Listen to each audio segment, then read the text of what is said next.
Then the Lord spoke to Moses, saying, This shall be the law of the leper for the day of his cleansing. He shall be brought to the priest, and the priest shall go out of the camp, and the priest shall examine him. And indeed, if the leprosy is healed in the leper, then the priest shall command to take for him who is to be cleansed 2 living, clean birds, cedar wood, scarlet, and hyssop.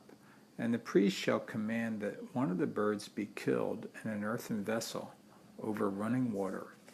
As for the living bird, he shall take it, the cedar wood and the scarlet and the hyssop, and dip them and the living bird in the blood of the bird that was killed over the running water.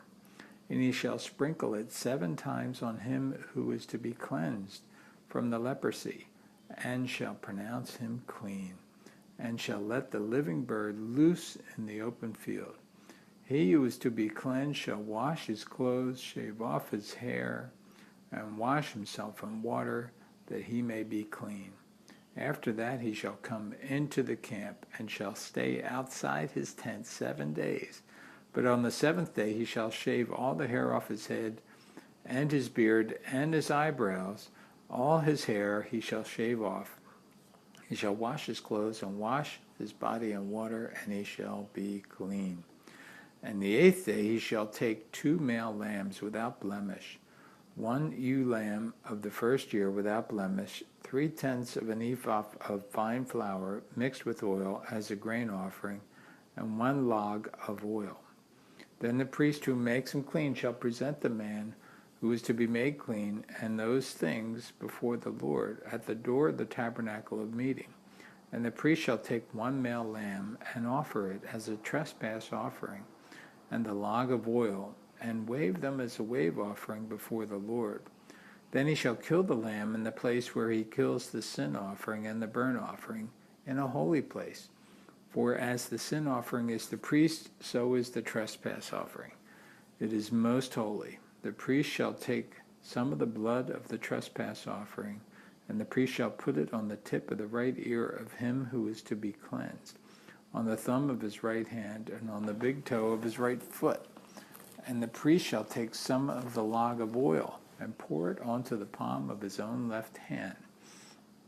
Then the priest shall dip his right finger in the oil that is in his left hand, and he shall sprinkle some of the oil with his finger 7 times before the Lord.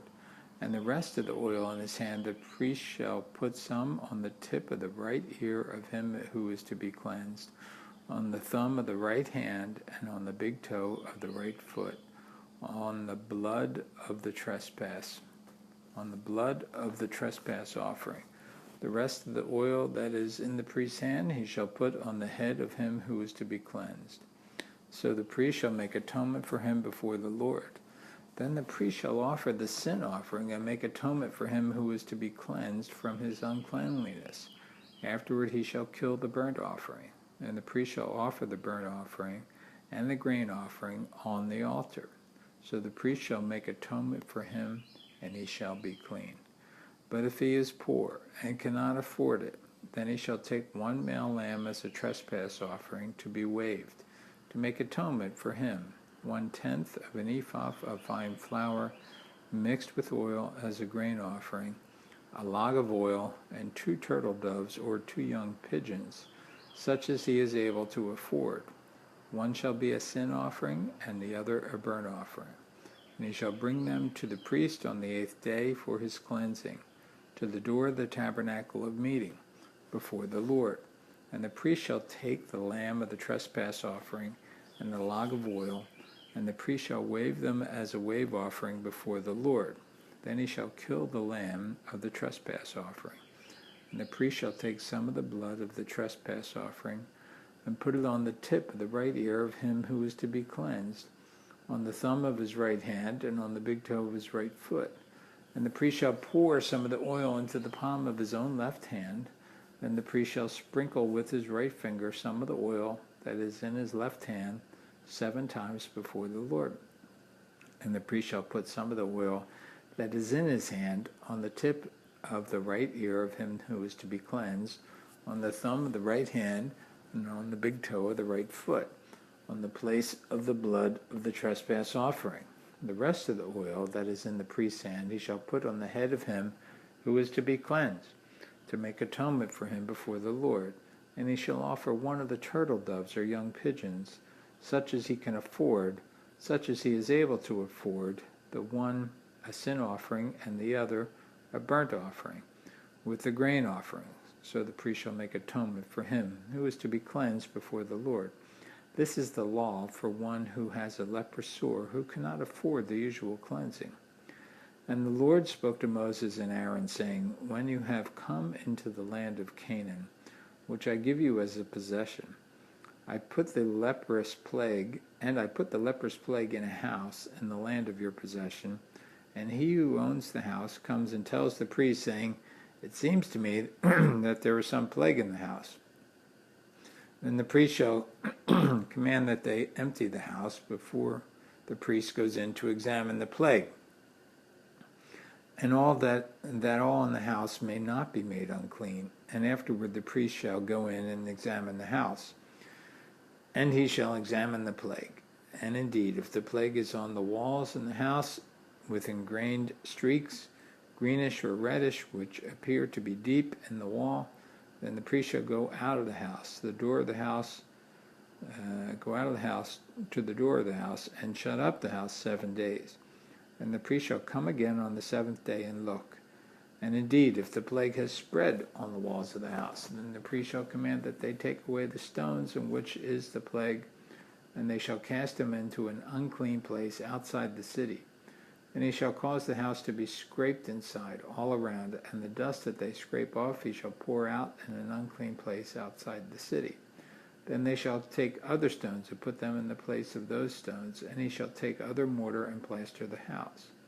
Now if the plague comes back and breaks out in the house, after he has taken away the stones, after he has scraped the house, and after it is plastered, then the priest shall come and look, and indeed, if the plague has spread in the house, it is an act of leprosy in the house.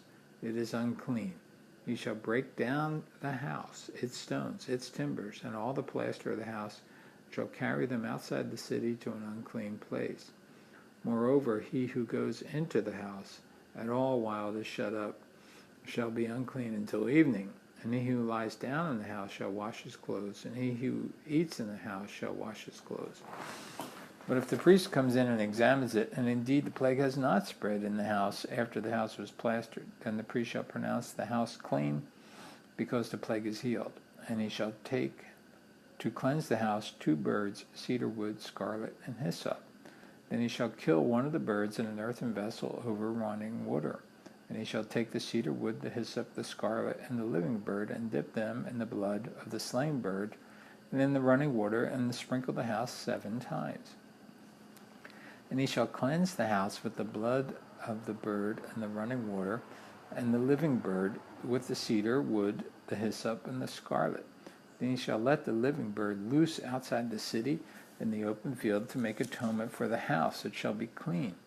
This is the law for any leprous sore and scale, for the leprosy of a garment and of a house, for the swelling of a scab and a bright spot, to teach when it is unclean and when it is clean. This is the law of leprosy.